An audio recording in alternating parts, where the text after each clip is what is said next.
Okay, so the brief for this evening is to share with you some of my tools for building a sustainable practice. If my voice goes a bit funny, I've basically been in bed for the last few days, so I'm recovering. But hopefully it will last. So to give you a flavour, I'll share with you one of my favourite all-time poems, or certainly a brief extract. Indeed, there will be time to wonder, do I dare? Time to walk back and descend the stair. For I've seen them all, mornings, evenings, afternoons. I've measured out my life in coffee spoons. So that's a glimpse of T.S. Eliot, and as I say, give you a flavour of some of my tools. So, in fact, in 5 weeks' time, I will celebrate 20 years in the order and 60 years on the planet. So it's quite a year, really. So before those 20 years, I'd asked for ordination 7 years before that, and I started going along to the London Buddhist Centre 3 years before that. So yeah, this is some of the tools that I've found useful on that path. First of all, though, I'll take you back to last Thursday, the 7th of January. And as part of my daily routine, I go on a bike ride. But as I looked out the window, and you may remember this, it was a very foggy and frosty morning. And I could see at once the beauty, but also certain thoughts started to kick in. Thoughts of indecision, thoughts of memories of previous couple of weeks where I'd seen a young person come off their bike as it was slippy, and the week before an older man who'd obviously slipped over and fell on the ground, and a number of people were attending to him. There's a particular road near the Waitrose where it's concrete and it gets very, very slippy. So I could start to see these thoughts and indecisions arise, and in trepidation, shall I go, shall I not? But I started to walk to the back door, and I put on some suitable clothes, following that lovely idiom that there's no such thing as bad weather, but just bad equipment. So I have preparations and particular equipment for particular weather, because I like to cycle no matter what. And some of you might be reassured that no lycra was involved. And I had to remind myself of my commitment to doing this practice of exercise and getting out. But I could just feel my physical body getting heavier and having to have a sense of dragging it towards the bike. I open the door, I go outside, and I encounter literally the biting cold. And thoughts again start to arise. Thoughts on cold, on slippy, on danger, and is this sensible? But I quickly reconnect and with my flow, my momentum, my muscle memory, if you like. And so I proceed to unlock the bike and go out the back door. And I've started to enter the no thought realm. I'm just doing what is necessary, what I've set up to do, what I've decided to do. I know the route. I have basically two routes. more or less, with some variation, a short one and a longer one. And I thought, being the day that it is, this was perhaps the day for the shorter one. So I get on the bike and I start moving. And as soon as I start moving, it starts to feel good. I'm reassured, I'm in motion. And yes, I feel the cold, but I also feel prepared for it. And as I bring my awareness to the cold, I'm aware of the traditional areas of tension that arise. And so I can relax the body, relax into the movement, relax into the experience, relax into the freezing fog. And as I looked down on my gloves, I could see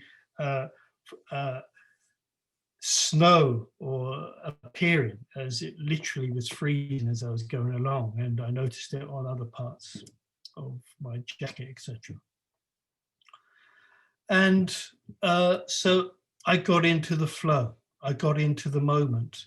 I knew the routes. I didn't have to think about it. And after a while, I realized I didn't want to stop. I wanted actually to do the longer route. So I shifted and go up across the downs and then down up through across the Clifton Bridge, down into through the park on the other side, freewheeling and enjoying the cold, enjoying the delights of the fog, avoiding dogs, avoiding toddlers, slowing down, being careful around both of those. And in that, a sense of freedom, of simply being, of stillness in movement, contentment and joy as I flow. At one with the bike, with the air, with the moving landscape, with the cityscape, and the joy of just being.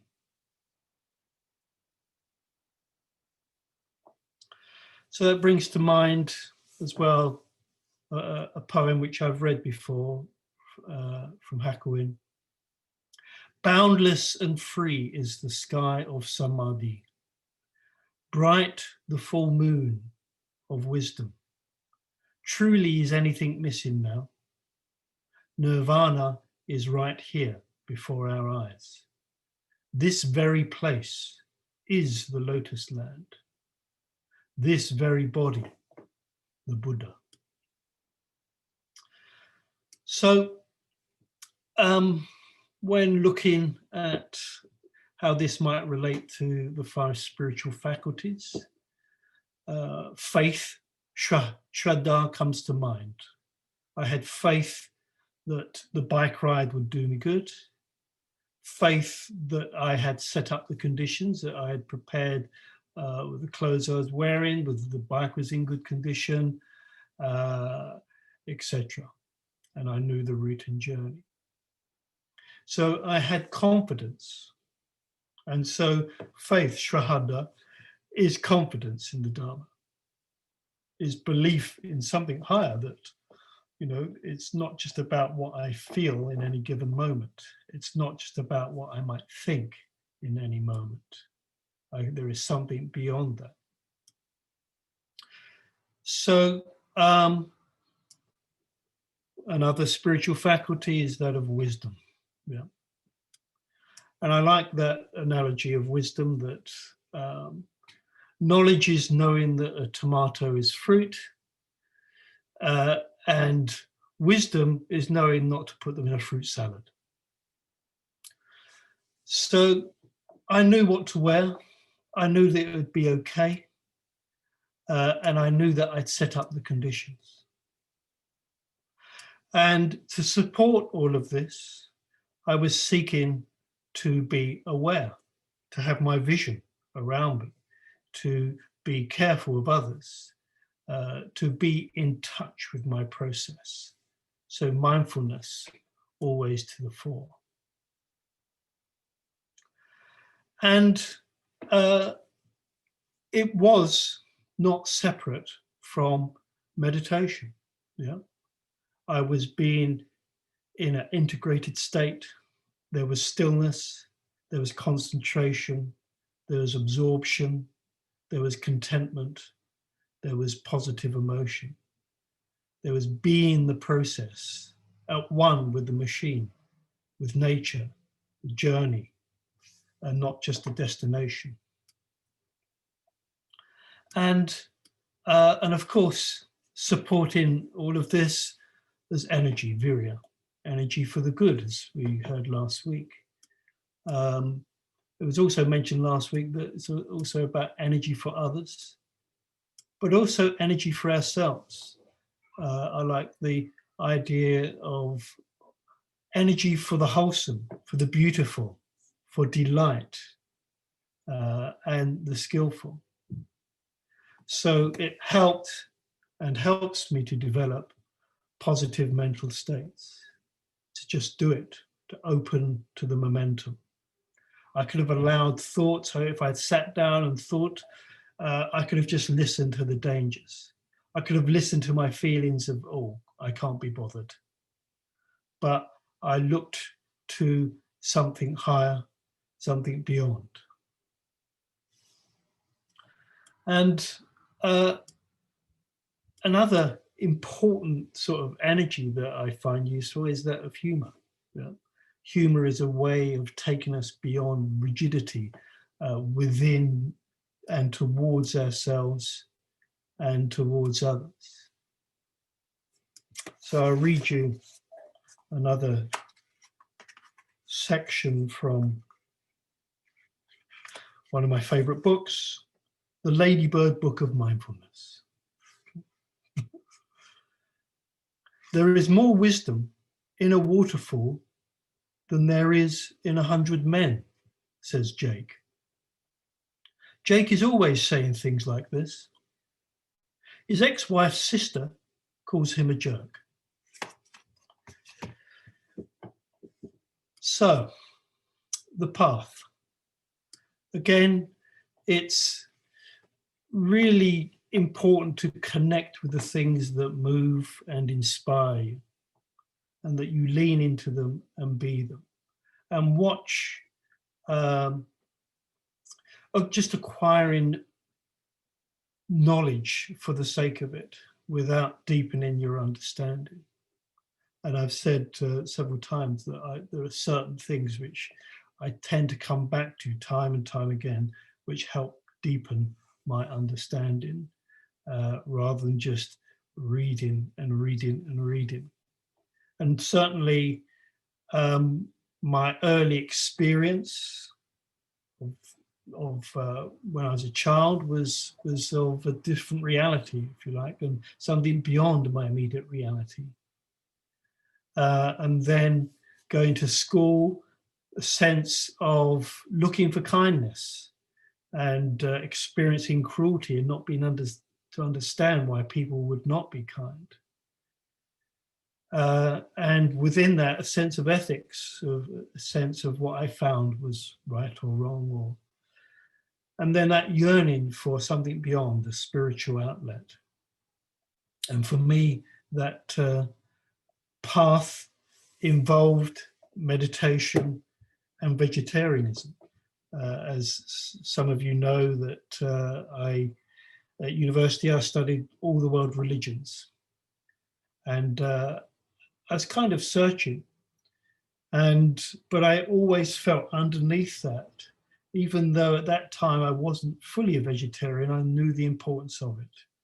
I knew the importance of meditation. And then I encountered the Dharma, first academically, but it touched me, and then eventually going to a center and finding the sources of inspiration, the movement, the Sangha, various teachers, and of course Bhante himself. And Bhante was actually living at the London Buddhist Centre at the time that I started going along there, and encountered the magic of ethics, meditation, and insight. And the excitement of being told to not just to copy, just to think about or to understand, but to test it through one's own experience. And it always captured me, that idea of developing stillness, simplicity, and contentment. And when I do that part in the puja, I always break that down, because it's very easy to say stillness, simplicity, and contentment. Actually, it's stillness, simplicity, and contentment. So I seek to feel it, to be it. That is the aspiration, and it's a process.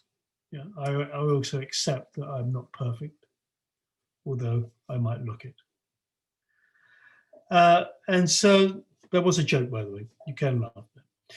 And part of that journey involved martial arts, involved shiatsu and healing and various things. And so I very much became aware of the body and its importance, aware of energy and its importance. And it took me quite a number of years to realize the non-separation between the Dharma and the body and its movements. And that gave me a real greater sense of confidence and of awareness of self and awareness of others. And I enjoyed the summary of Ali G, Keeping It Real, because it's very easy to get lost in the aspiration and it coming back to where you're working from, as well as having the goal. And to keep it light. And as I say, humor for me has been another way of shaking the ego and not getting too tight around practice. So for me, again, humor is a means to transcendence. So beware of your own bottom.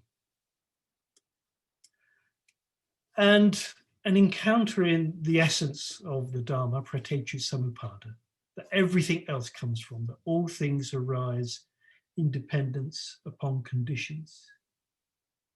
And with mindfulness, strive on, as we were reminded last week, the last words or teachings of the Buddha, and a very, very concise summary of the Dharma.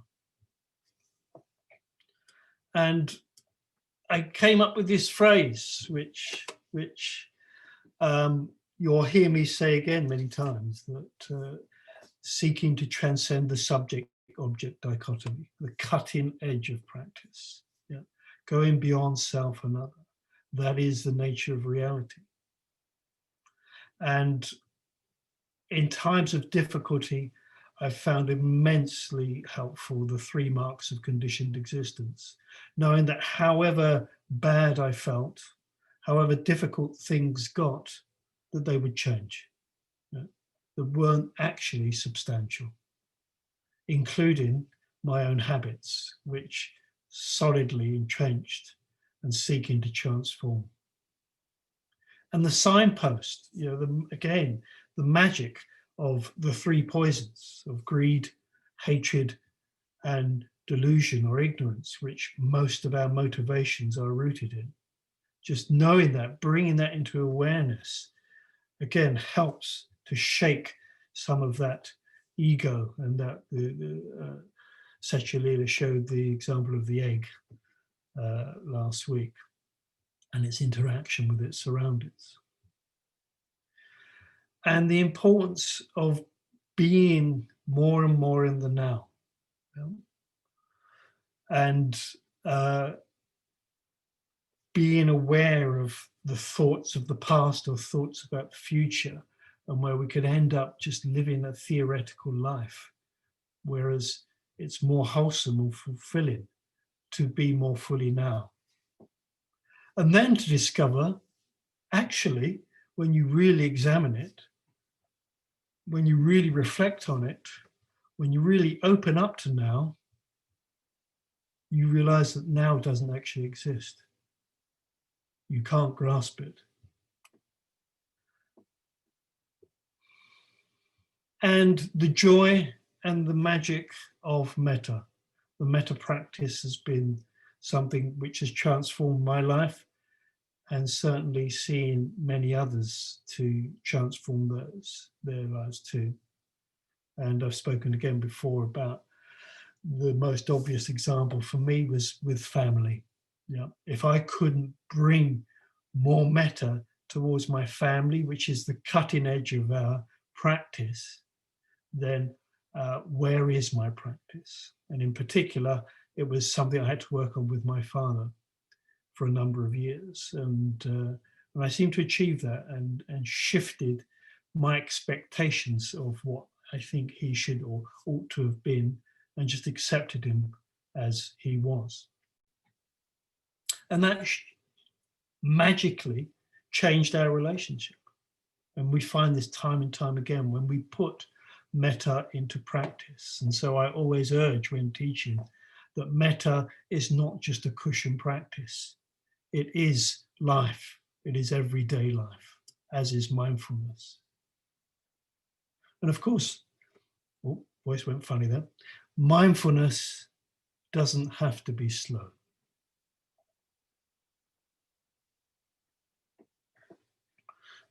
So again, I use these same phrases time and time again. I only give one talk, really, just like the Dharma is only of one taste. So it's not just knowing the truth, but it's being truth. Yeah. And as Bante said, Sangha, more and more of less and less. I'm not always great at that, but it's still an aspiration. It's letting go.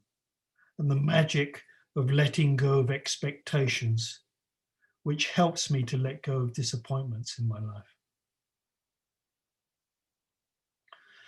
life.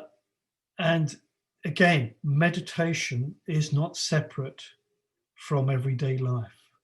Meditation, the cushion is the preparation. It is the retreat. Life is the meditation. And again, as Sangha once said, death is unending meditation. Something to look forward to. But also, I've learned to take it easy on yourself. You know, just remember that it is a process. Yeah, and if in doubt, be kind, not least to yourself. And again, I quote. I think it was 4 years ago when I was doing one of my long journeys across America. And at this time I was in a car by myself, and I was listening to the radio and an interview with Leonard Cohen. And this was not long before he died, actually. Those of you that don't know, Leonard Cohen is he was a singer and composer who actually spent quite a long time in a monastery, in a Zen monastery, I believe. But I was very struck when he said about his time in the monastery, I hated everybody, but I acted generously, and no one found me out.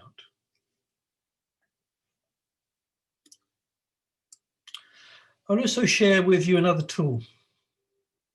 Those of you that are familiar with it, the 5 stages of grief, because I find it a useful tool as a response to reality, if you like, not just grief, but again, I find it useful in a response to, could be everyday life. So the first stage so the 5 stages of grief was developed by a psychologist called Elizabeth Kubler-Ross.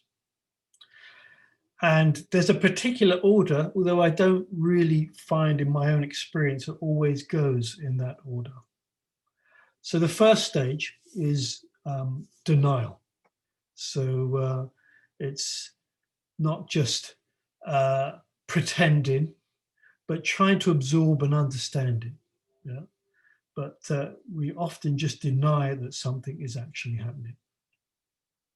if we've lost somebody or if a relationship is ending, we just kind of are in a state of denial, of loss, of in between, whatever. And we're not keeping it real as such. We're still absorbing and trying to understand.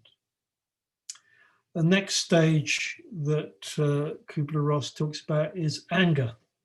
Yeah, experiencing extreme emotional discomfort. Or as Sangha refers to it, frustrated craving. And I find that absolutely amazing, actually, that when I experience anger, it's usually not getting what I want at that time when I want it.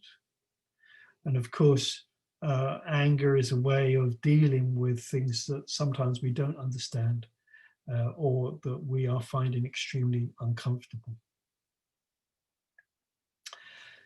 So the next stage in the scheme is that of bargaining.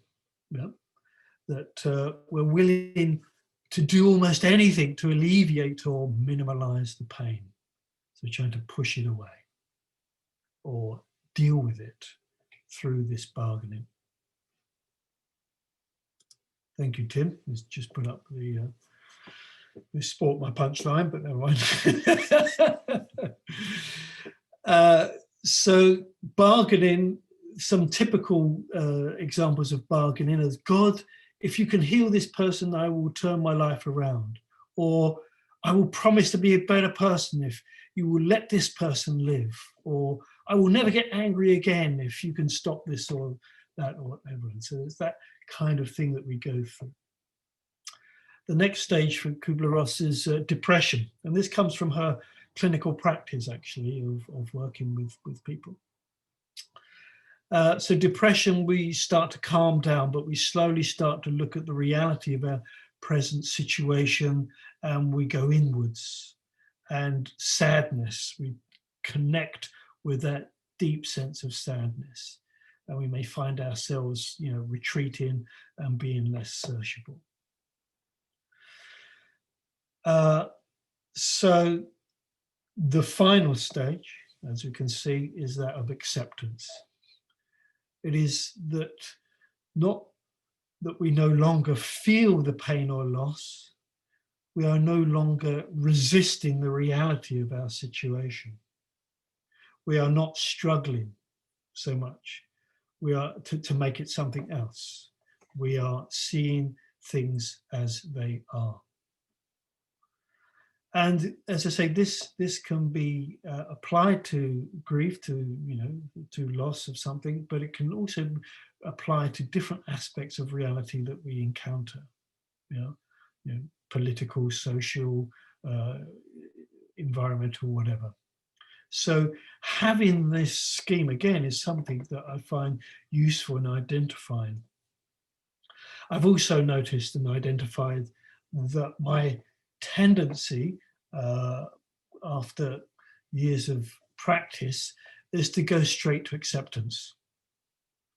In a way, you could say it's premature acceptance, because then what I find is that I probably have to start working my way back through the other stages. And that's fine. And I've identified it's that which works for me. So those are some of the key tools that I found useful over the years. So I'll end with a quote from the suggested chapter from What is the Dharma? And I was very pleased that this book was mentioned, because it is actually my favorite Dharma book. So I'll read this section from Sangha.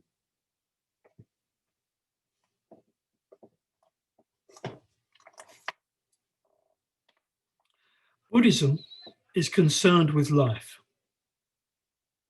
One might even say that Buddhism is itself life. Life in the sense of growth, in the sense of realizing the potential of one's life. A Buddhist is someone who is first and last alive, awake to life. We often come across people who, while they may be present in the body, do not seem to be really mentally or emotionally present. They're not fully alive to what is going on, not really alive to other people, not alive even to themselves. But the most basic characteristic of a Buddhist should be that they positively vibrate with presence, with spiritual life, with a wakefulness to life. Everything else on the spiritual path is secondary to this and follows from it. Thank you.